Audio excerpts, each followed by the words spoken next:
بل کذبوا بالساعۃ، بلکہ بات تو اب پتہ کیا ہو گئی ہے کہ یہ ان کے لیے میں یہ سب کچھ کیوں کروں؟ انہوں نے تو کذبوا بالساعۃ، انہوں نے تو قیامت کو جھٹلا دیا۔ اللہ نے اتنی بڑی باتیں کی ہیں کہ میں کر سکتا ہوں اے نبی، لیکن انہوں نے تو قیامت کی گھڑی کو ہی جھٹلا دیا ہے، ان کا کچھ نہیں ہو سکتا۔ وَآتَدْنَا لِمَنْ كَذَّبَ بِالسَّاعَةِ سَعِيرًا،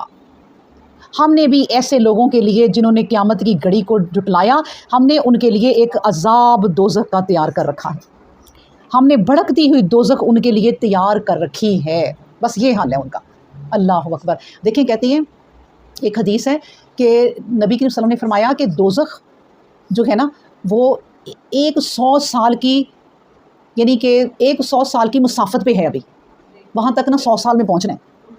اتنا فاصلہ ہے آپ میں اور اللہ نہ کرے یعنی اس جہنمی میں اور اس دوزخ میں، اتنا بھی فاصلہ ہے، لیکن وہ 100 سال کی مسافت سے ہی اپنے مشرکوں کو، ظالموں کو دیکھ کے بھڑکتی ہے، کوئی اس سے غصہ آتا ہے، بھڑکتی ہے وہ، اور وہ اس کی 100 سال کی مسافت ہے ابھی، اور وہ اس کے بھڑکنے کی آواز سنتے ہیں، اور اتنا خوفناک یہ منظر ہوگا، تو پھر جب قریب جائیں گے تو کیا حال ہوگا۔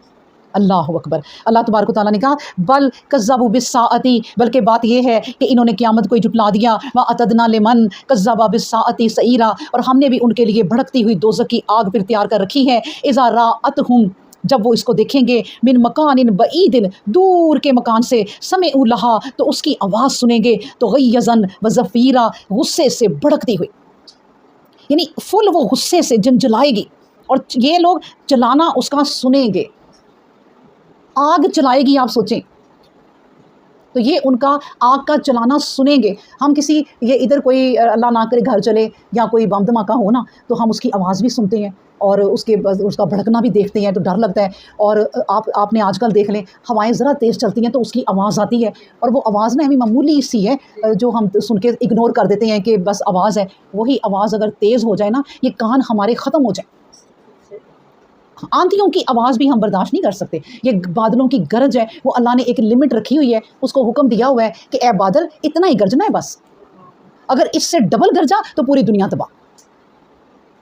اللہ تبارک و تعالیٰ نے ہر چیز کو حکم دیا ہوا ہے کہ اتنی سی بات چلنی ہے، کہ پوری دنیا میں جو سب سے زیادہ آندھیاں بھی چلی تھی نا، وہ کس پر چلی تھی؟ عاد اور سمود پر چلی تھی نا، تو وہ کتنی چلی تھی کہ انہوں نے کہا تھا، آندھی نے کہا تھا کتنا چلوں آپ اللہ مجھے بتائیں،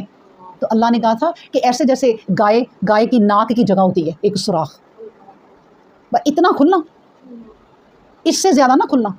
اور وہ اس آندھی سے کیا تھا کہ وہ آندھی چلتی تھی، ان کو اٹھا کے آسمانوں کی طرف لے جاتی تھی، آسمان سے جا کے ان کی بستیوں سمیت الٹا کے پھینکتی تھی۔ یہ صرف کتنی تھی کہ اللہ نے کہا اتنی اپنے آپ کو کھولنا بس، اس سے زیادہ نہیں۔ تو یہ بارشیں، یہ ہوائیں اللہ تبارک و تعالیٰ کے حکم میں کیسے ہمارے پاس آتی ہیں، بلکہ خوشخبریاں لیے آتی ہیں، اور بس اتنی بارش ہوتی ہے جتنی ہم برداشت کر لیں۔ اللہ اکبر۔ اللہ نے کہا فکر نہ کرو، اذ رأتہم من مکان بعید، جب یہ دور کے مکان سے دیکھ لیں گے، بہت دور سے، سمعوا لہا، تو اس کی آواز سنیں گے، تغیظاً، ایک غصے والی، وزفیرا، اور چیخنا، غصے میں وہ چیخے گی کہ جلدی، مطلب یہ کہ اے مشرکو جلدی آؤ۔ کب سے کہتے ہیں کہ ایک صحابی سے نبی کریم صلی اللہ علیہ وسلم نے کہا جہنم کی 2 آنکھوں کے بیچ میں مشرک ہوتا ہے، تو صحابہ نے کہا کہ جہنم کی بھی آنکھیں ہوتی ہیں؟ نبی کریم صلی اللہ علیہ وسلم نے کہا ہاں، اس جہنم کی آگ کی آنکھ ہے جو مشرک کے اوپر ہے، وہ اپنی 2 آنکھوں کے اندر اسے لینا چاہتی ہے کہ میں کب سے تمہارا انتظار کر رہی ہوں کہ تم میرے رب کو مسلسل جھٹلا رہے۔ اللہ اکبر۔ پھر